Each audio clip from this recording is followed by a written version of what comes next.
badgers. So I'm thinking the theme for this one is going to be cozy home, I guess. Things that feel cozy, feel homey. There's going to be a mix of animals, some architecture, different types of architecture, but mostly in that very like simple, mostly kind of country lifestyle, I guess. That's how I grouped these ones together. So the majority of these are going to be Temu finds, but there's a couple that I'm going to start with that came from a couple other websites, but I'll get those out of the way first, so then you can dive into the Temu ones just so it's easier for me to link later, I guess. This is probably going to be a little bit of a longer one as far as video length, because there's a number of canvases to get to in this one. So if you like if you like cats, there's one that just came in here. If you like longer videos, if you like the company, hey, this one's for you. Happy to be here. So yeah, let's just jump in. This one, let me check which one this came from. This cottage one came from FG Normal. And as per usual with diamond painting canvases, you can probably find these in a lot of different places. I'm just giving you the rundown of where I found mine.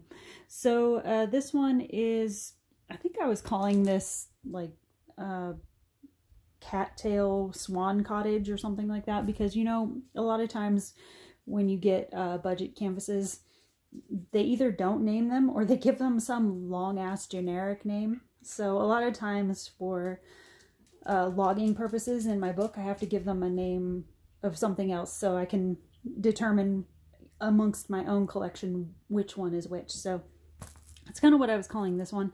I've seen this one for a long time, but I've always seen it in like the mini 20 by 20, 30 by 30 size.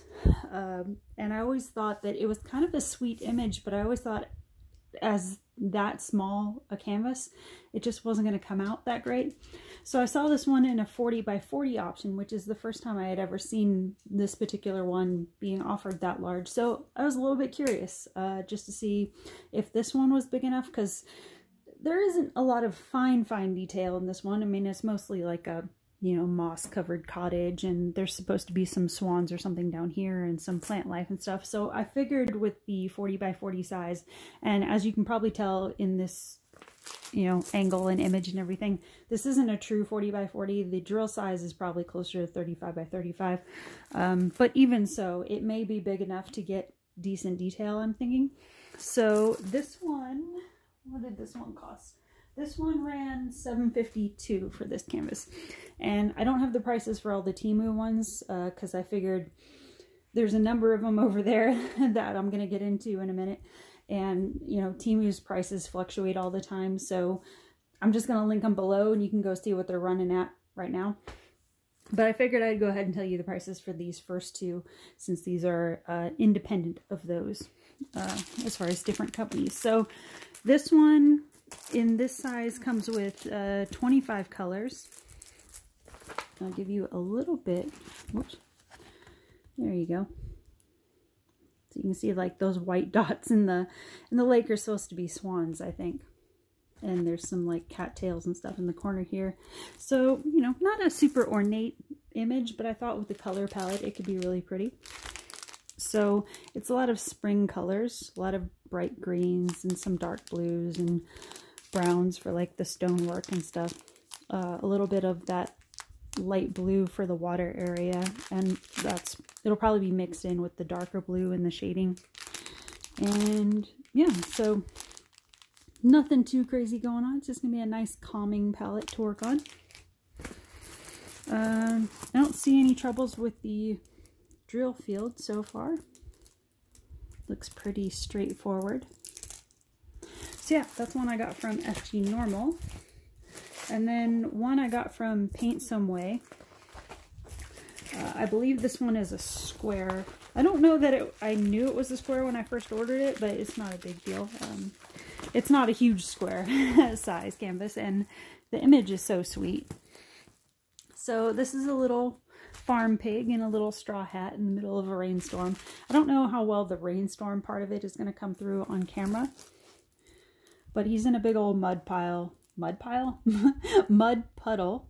Probably going to be in a mud pile later. I don't know how well the rain part of it is coming through on camera, but that is what the original image was showing.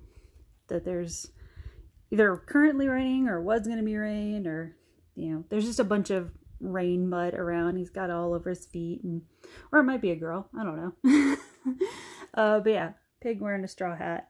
And I just thought this face was really sweet. And there's a few different versions of this pig theme in, you know, when you go on pages and they'll have like a similar theme but different poses of like said pig.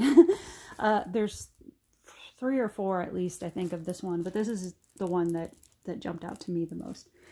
So yeah, it's going to be a lot of brown and dark blues and grays, just so you're aware. But yeah, it is a square. But again, a calming palette, a lot of earth tones, if that's your thing. A little bit of dark green there, and some pinks there for the pig area. And then some lighter colors to probably do the clouds and to brighten up the hat and things like that. This is another one that, now that I did that video a few videos back where I talked about getting the square ABs, this is one that I may work some of those gray and white ABs into, like at least in the water puddle area. Not so much in the sky probably, because I don't want to put them where they don't make sense, obviously. But I may put a few down here in the water puddle area, and I don't know, maybe some of the lighter pink ones over here in the flowers. But yeah, just it's gonna be a lot of grays. Might be good for like a actual rainy day project if you know, later in the year when it gets a little stormy, pull this one out and just embrace the mood. So this one came with 23 colors, and the key code is a little bit small on this one, just so you know. So it's a 30 by 30 size. So that's one thing. If you're new to squares, if you're a little bit scared of squares, this might be something to try if you like this image. This isn't an overwhelming size for a square.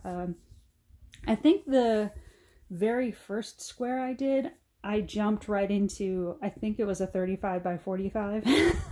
And it was a little bit much at once because, you know, square drills, they take a little bit more concentration, as you've probably heard people say, because you have to get them aligned a little bit more precisely. And you know, if you're new to diamond painting, the thing with squares is that it depends on the manufacturing of the squares, because sometimes you get square drill kits where they're not all cut uniform. So sometimes you'll be doing a square kit where it's lining up pretty well for a section of it, and then it goes all wonky because, you know, not every square is cut uniformly along the edges, so it can be hard to fit them perfectly sometimes, a little bit more so than when you do rounds. So that can be why it gets a little bit frustrating for some diamond painters, or why people are a little bit hesitant to get into them.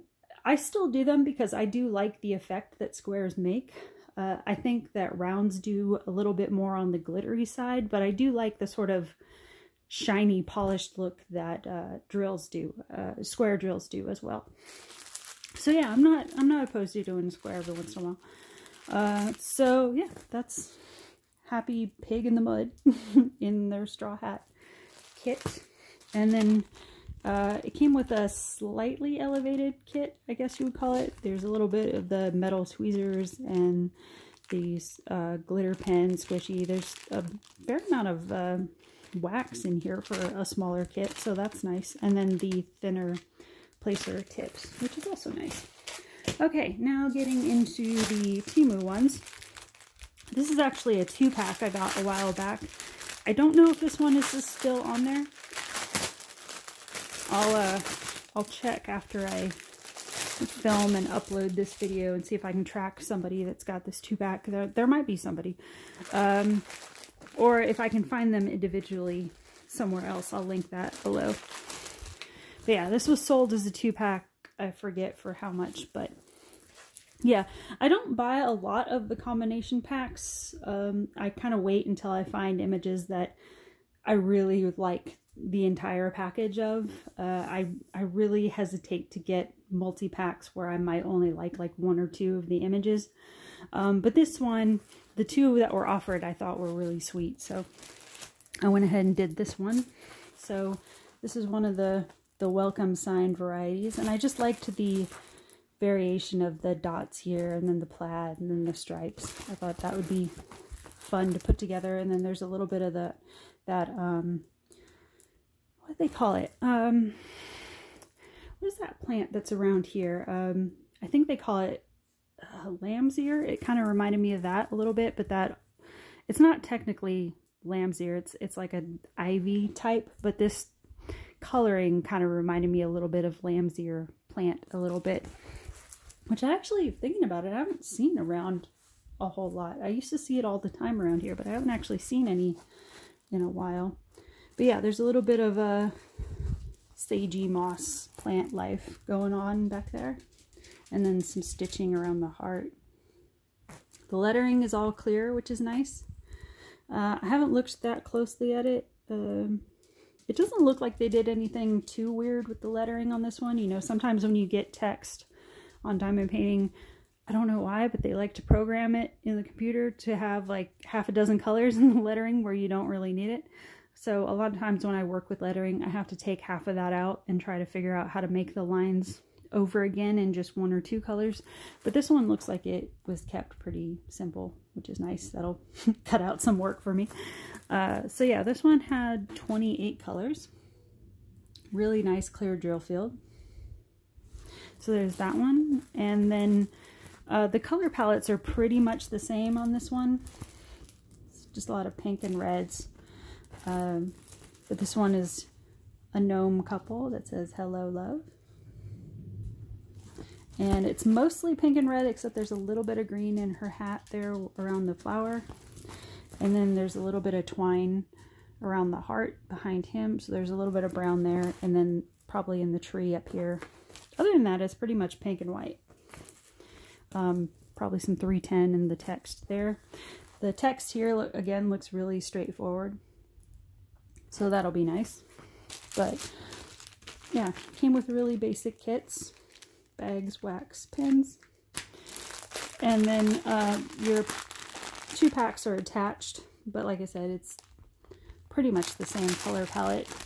There's probably a tiny bit of variation, but I haven't done these obviously, but if there's a little bit of runoff or, you know, run out of one, you can probably carry over and use some of the extras from the other one. So that's nice.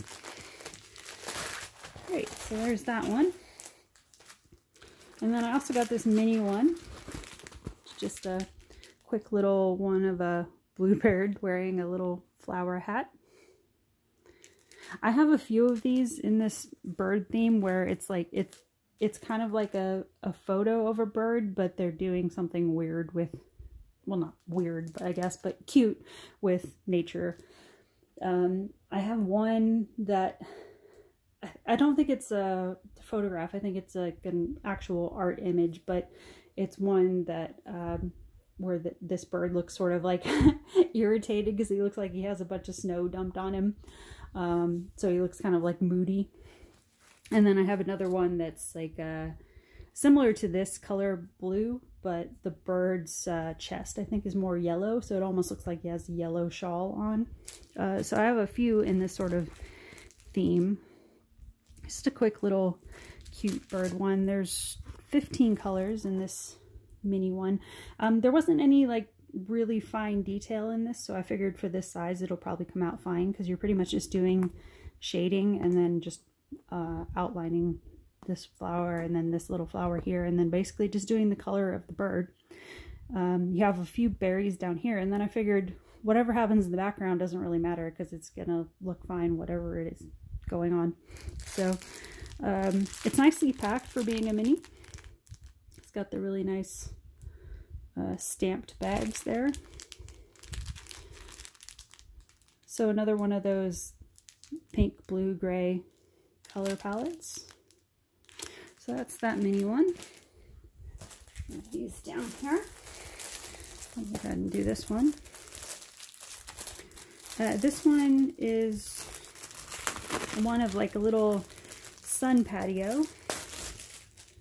And I got this one because the way it was laid out, it sort of reminded me of the way my grandma's patio, back garden patio, looked when I was a kid.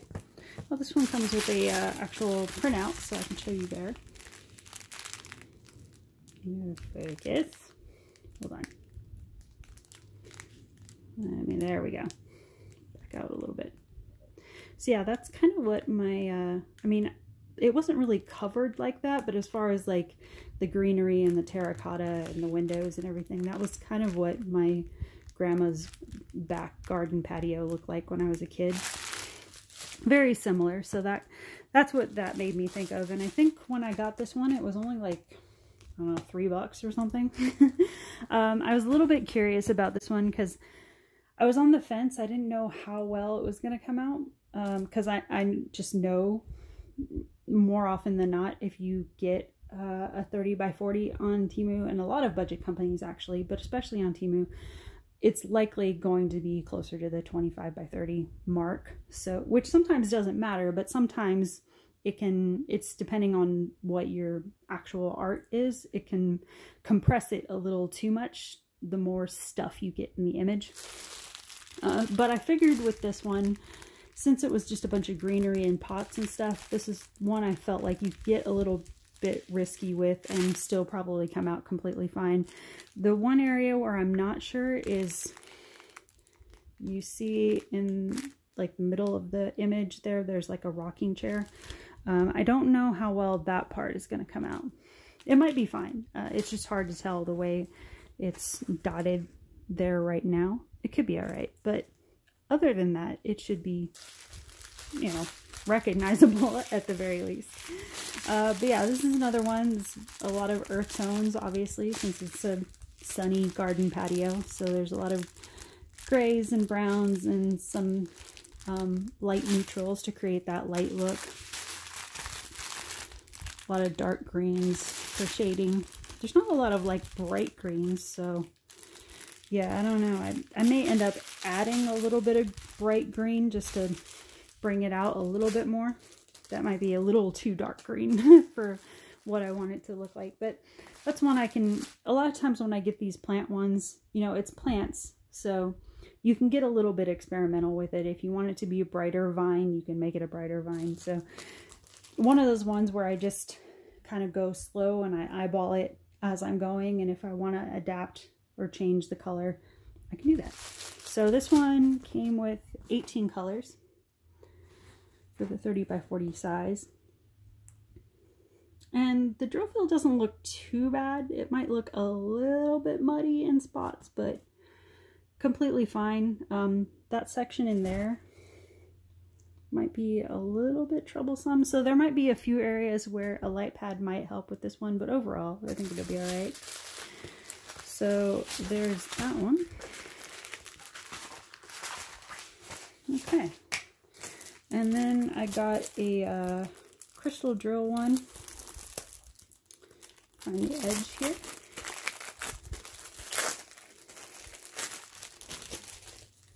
All right. This is a squirrel one, which I've seen this one in a full drill. And I don't know, for some reason in the full drill, I wasn't that interested in it. But when I saw the crystal one, I was like, that could be a little bit more fun for this particular image. So yeah, pretty straightforward. It's just a few squirrels getting crazy with it. And it just says, welcome to the nut house. So yeah, you're not doing a ton of drilling on this one. And I think when I got this on Temu, I can't remember for sure, but I think it was only like $2. I think I got it on a lightning deal or something. So that's nice since you're not, like I said, you're not doing a ton of drilling on it. You're basically just doing the words and the squirrels and then the lampshade, and everything else is pre-printed. You're not going to drill on it. So there's 7 crystal colors on this one. No crystal codes.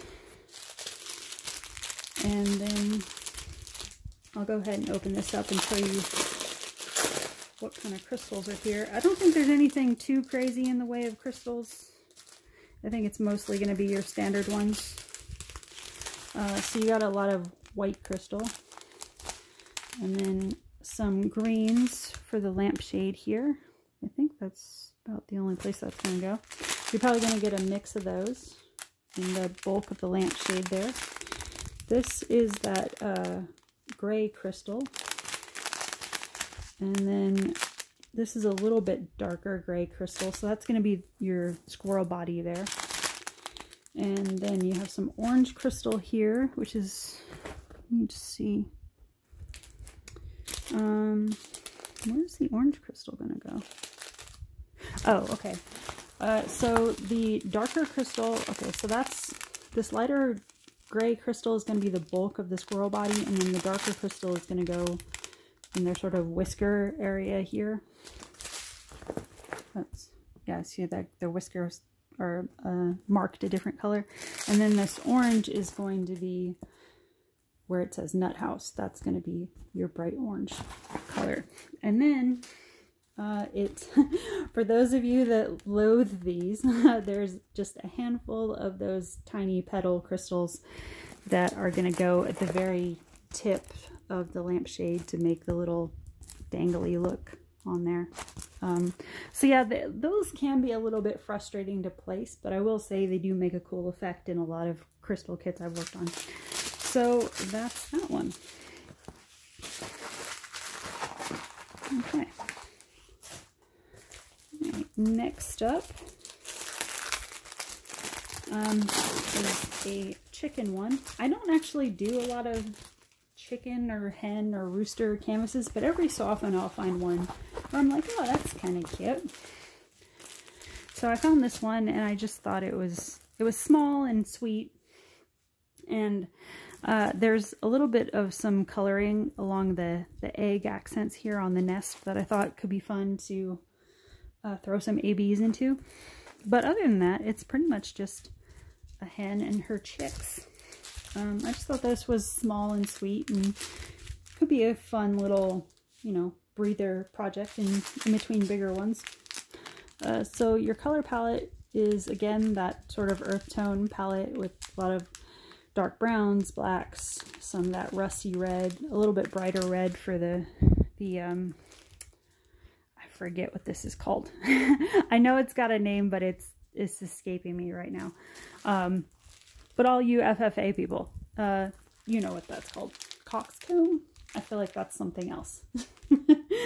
But yeah, the bright yellows and then the more muted yellows for the chicks in here.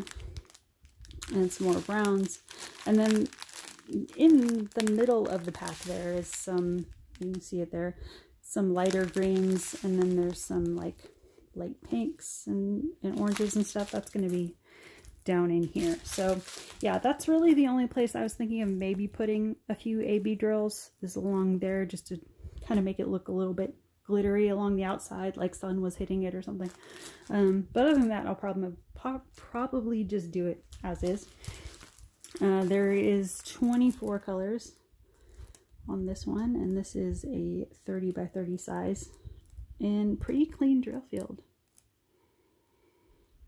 You might need to go slow among where the branches are going to interweave, because I feel like there's going to be a lot of confetti work there. I remember doing one canvas probably a couple years ago, it is now, where I did one of pine cones, and just the pine cone section took me ages to get through, or what felt like ages, because I had to do so much confetti work to get that layering look. But once the whole canvas was done, it was a really cool effect. So yeah, that might be one area you want to go slow in with these twigs intertwining down here. But once you get through that, and maybe this dark area up here, it might be a little bit tricky to see some of these symbols and like the shadow area of the hen up here. But once you get through that, I think it'll be pretty straightforward. So yeah, there's that one. And this is just a cartoon house that was bright and colorful. You okay, Nook? Nook. Yeah, you okay? Okay. This is just a cartoon house that I thought was bright and colorful and seemed like it would be fun. A very basic kit. There's no bags or anything. You just get the pen and the wax. and figure it out from the canvas producers. But yeah, this I have a few canvases that have this look, and I think they pull them from those like coloring apps you can do on your phone. I don't have one on my phone, but I have a few friends that use them, where it's basically like a coloring book that you can play on your phone, where I think you like press numbers and it colors it in for you, something like that. It's basically like a coloring book game. But I think that's where they pull some of these images from, because this is the overall look it has. So I just liked the sort of break sometimes I get from doing more earth tones a lot of times, which I don't mind doing those, because obviously I pick the images for images I like, but every so often it's kind of fun to do one that's just in bold, bright, primary colors. So you know, a lot of orange, a lot of bright blue, a lot of bright green. Yeah, it's just very in-your-face fun colors. Hold on just a second. I think Nook might need to go outside. Nook. Okay. Nook was starting to do that pacing behind me, so I'll give him a few minutes to run around the backyard and go bark at the neighbor's chickens. So if you hear barking in the background, that's Nook talking to the neighbor's chickens. So yeah, bright colors, 23 colors altogether. It looks like there'll be plenty of color blocking. If that's your jam, this could be a good one for you. I don't know if this one is still available. I think it is. If it is, I will link it down below. So there's that one. I'll do this one. Actually, no.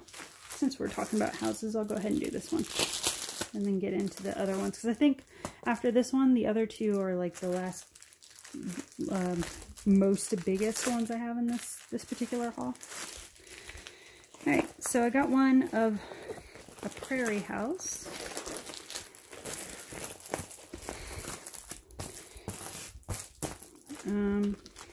Another very basic kit.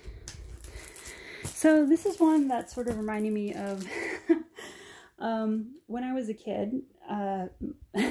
The joke in my family was that, probably not surprising because this was very common for 80s, 90s kids. I had a period where I was very obsessed with Little House on the Prairie. My parents read the books to me.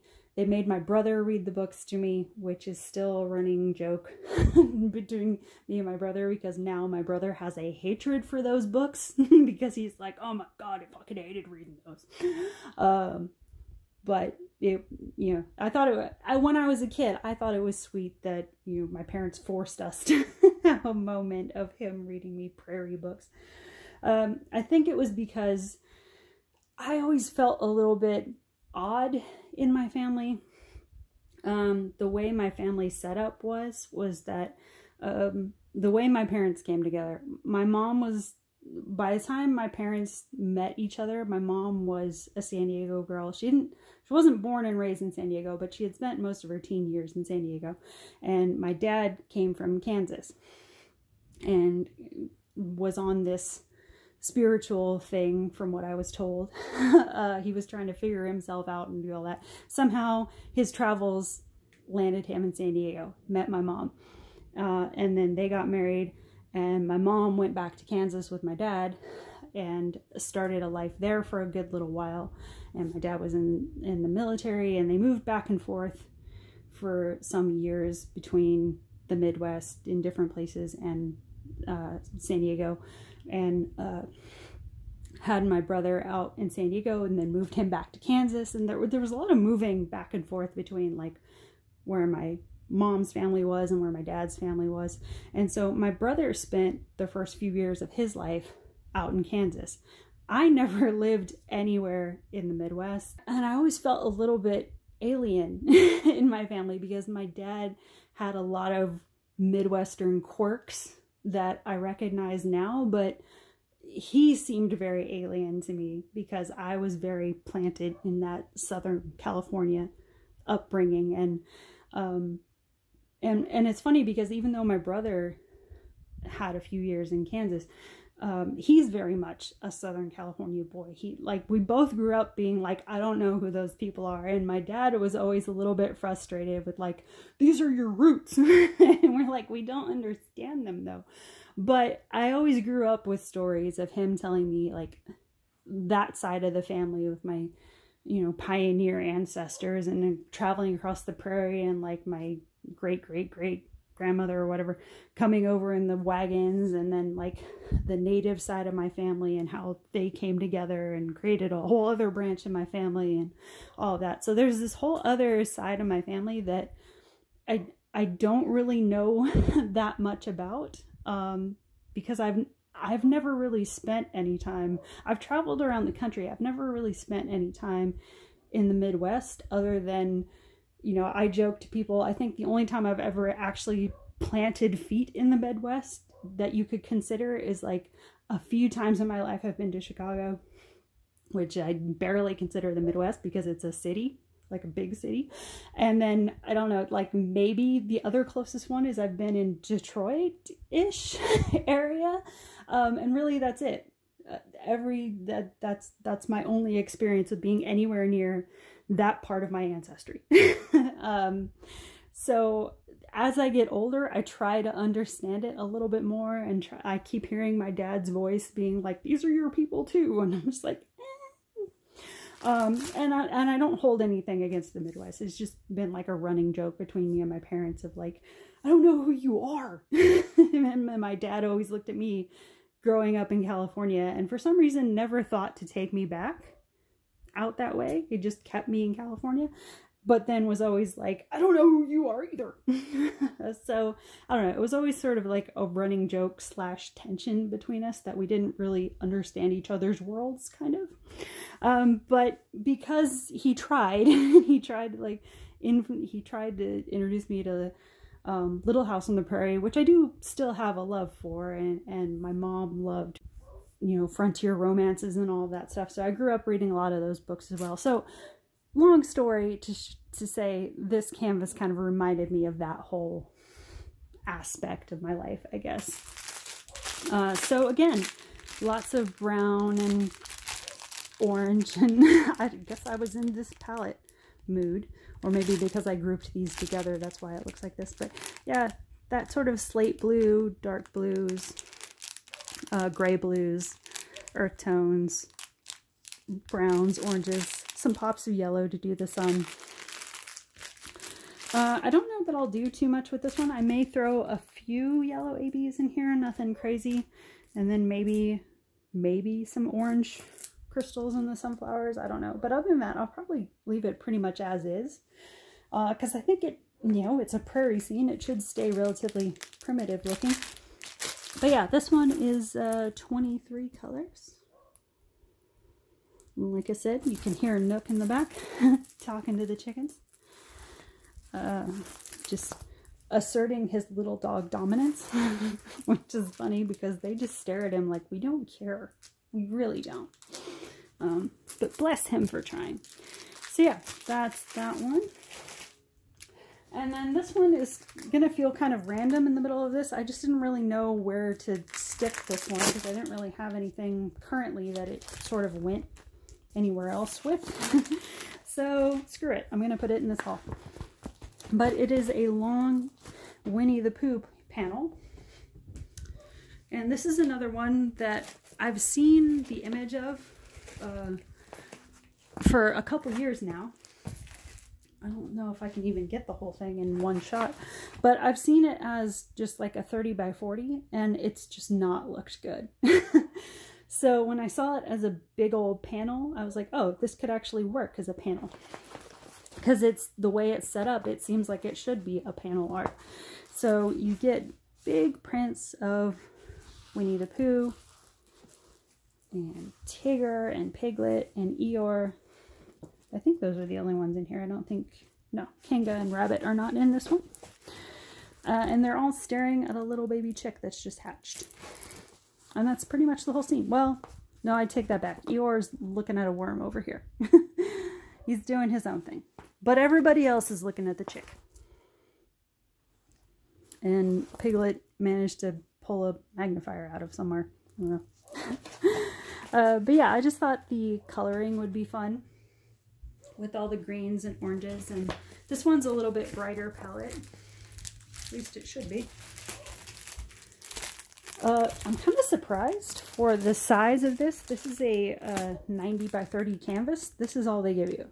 This one little square of wax.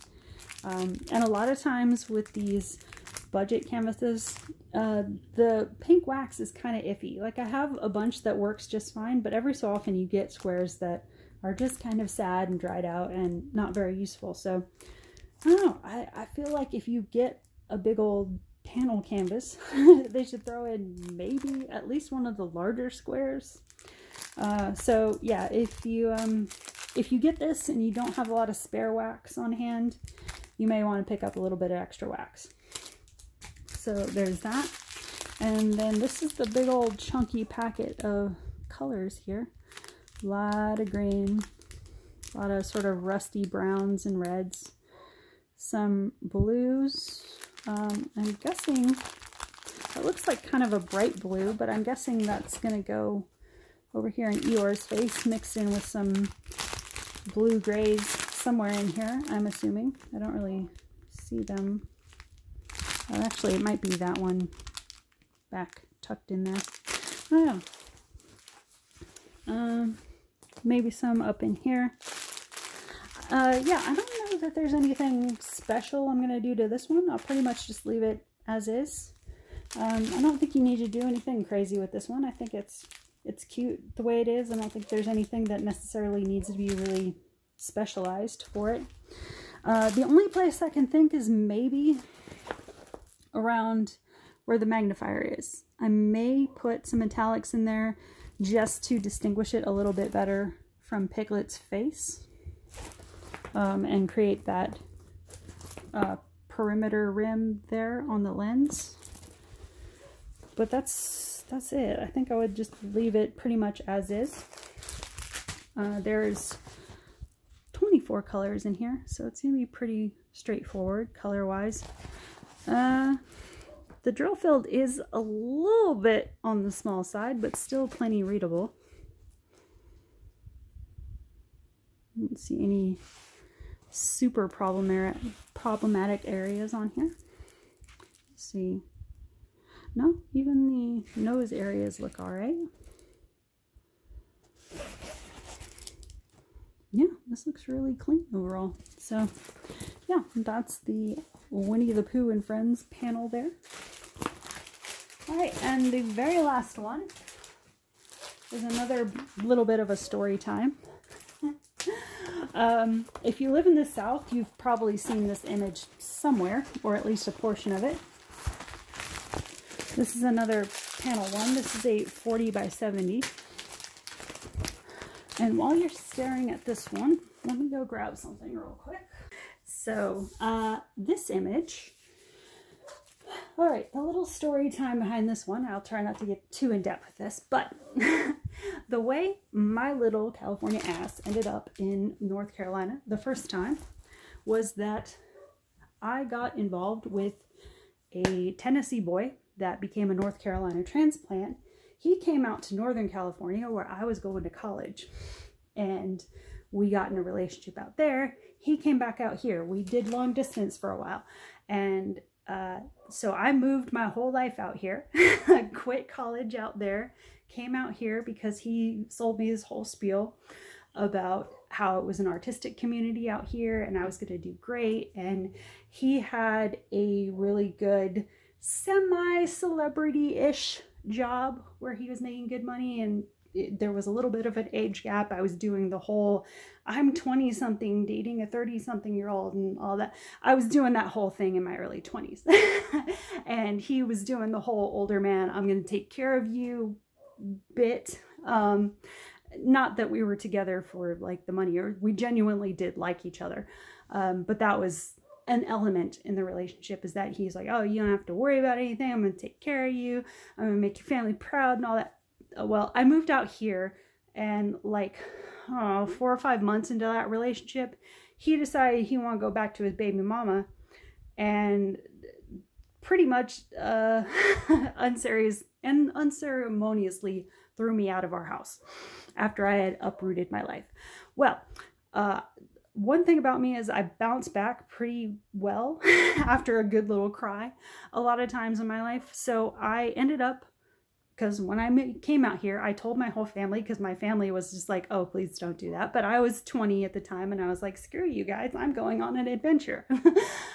So I came out here, and I told my family when I came out here, whatever happens, I'm going to figure it out.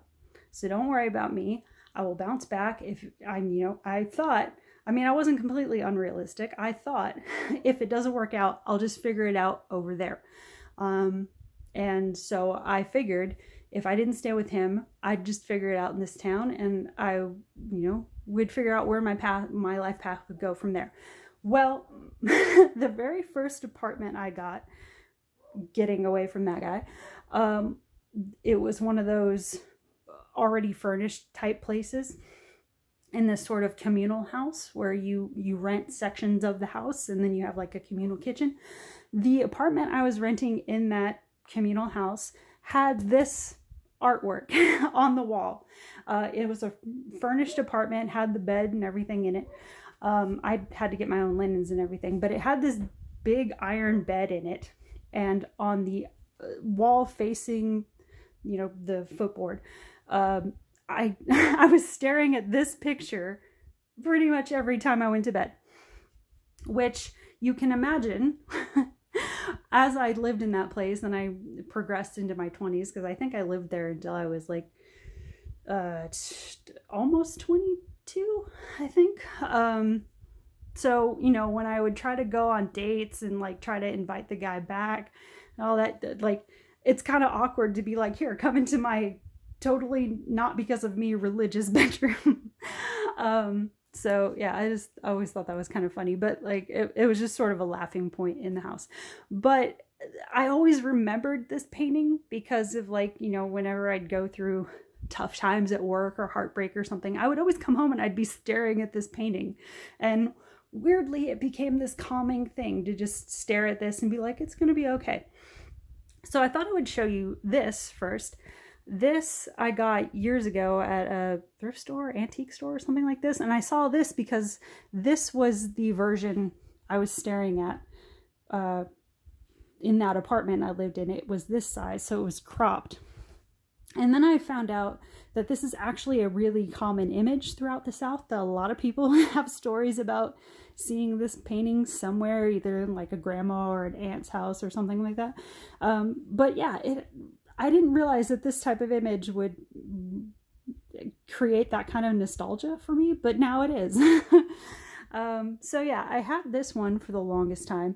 And then when I was shopping on Temu not too long ago, I saw this. And I didn't even realize there was a whole other part of this picture because I was always looking at this. But yeah, there's a forest behind her, a forest path, and then there's like a rushing waterfall and then a cabin in the back, which honestly makes the picture make so much more sense. Because when you see it in this version, you just think, oh, they're just taking a walk and the angel just happens to come by and make sure they're okay. But like, it's a whole other story when you zoom out and you have like, oh, the waterfall's rushing and they're getting scared and the boy's expression makes much more sense. You're hoping they get home and there's like some sort of lightning or something going on back here. It's like, it's a whole other story when you zoom out. It's kind of like those videos you see about like Instagram versus reality when they do the clips of like what the Instagram version looks like, and then you pan out and it's like a completely different viewpoint. Kind of reminded me of that a little bit. But I liked this version because I've seen a few different versions of this angel over the years where the colors have been a little bit edited and the robe looks a little bit more blue. And I saw this one where it was sort of in this green pinkish color, and I was like, that seems so much prettier. So yeah, that was the whole story time behind that one. There are more story times I could get into tied to that guy, but I won't bring them into this video. So yeah. So when I get people sometimes that are like, make a quick judgment of like, oh, she seems so sweet and innocent. And I was like, believe me, I had my time of living some life. Not that I was out in the streets or anything like that, but I had some life in there. I had some poor life decisions and some accidentally wrong place, wrong time, but somehow I survived it situations kind of thing. Yeah, all kinds of fun times over the years. But yeah, this is the color palette you got. So there's, again, some muted darker blues and greens. Some reds are going to go in her outfit, I think. Dark browns for like the woods and bridge and stuff. So I'm thinking this blue, that's what's going to go in her robe over here. And then some whites and stuff. I'm so specific, whites and stuff. Oh, man. So yeah, that's your color palette on this one. Might not be everybody's thing, but it had a personal tie to me, so I was kind of pulled to go ahead and get it.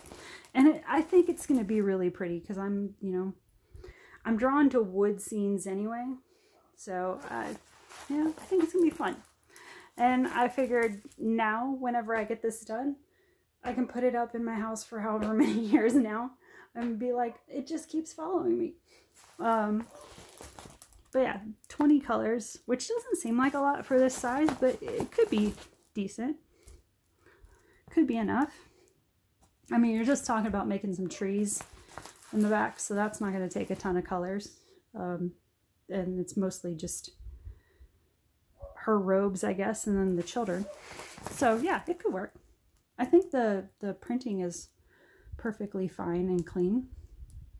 I'm not seeing any major issues so far. Children's faces look good. So yeah, that's that one. And that's the last one for this video, and that's the last of my story times for today. I probably made this a little bit longer with that, but I don't know, story times are fun sometimes. Sometimes you hear story times online, you're just like, yeah, that happened. But I don't know. I'm kind of wired in that I'm not really great at, not that I'm not great at it, I guess. I just don't feel compelled to make up a bunch of fantastical, farcical stuff about my life. It's just, I'm perfectly fine with the way my life ended up.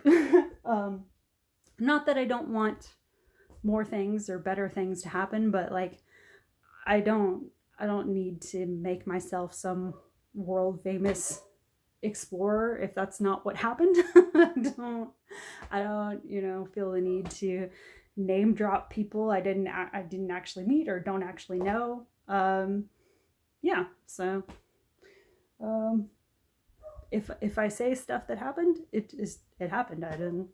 I don't really have a lot of filter for that sort of thing, and if it didn't happen, then I won't bring it up because it didn't happen. I'm very, like, I don't know, honest about it. I don't know why honest would seem like such a weird word in today's world, but yeah, I guess that's the word I'm reaching for, is I'm honest. Anyway, that's what I got for today. Hope I kept you company, if not too weird and spazzy. And yeah, I guess we will talk soon, or maybe not. Maybe I scared you off, but I don't know. Come on back if you want to.